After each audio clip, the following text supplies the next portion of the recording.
Muharram bulan Allah, jom gandakan amal soleh. Bulan Muharram bukan sekadar bulan pertama dalam kalender Hijriah, ia adalah bulan yang dimuliakan oleh Allah.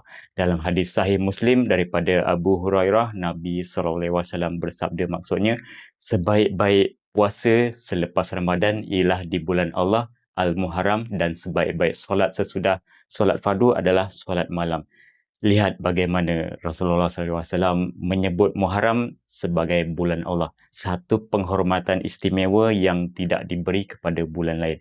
Maka ini adalah masa terbaik untuk gandakan amal soleh.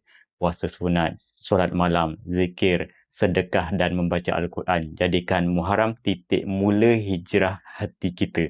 Tinggalkan kelalaian, dekatkan diri kepada Allah. Jangan biar bulan mula ini berlalu tanpa makna. Nak mula zikir dan doa harian yang bersumber Al-Quran dan hadis sahih, saya cadangkan mulakan zikir dan doa untuk perlindungan keselamatan diri dan keluarga. Klik link di bio untuk dapatkan e-book percuma daripada saya, Sud Perisai Keselamatan Muslim. Ada juga versi penuh dengan harga lebih murah daripada sepinggan nasi. Dapatkan dan amal demi keselamatan kita, dunia dan akhirat.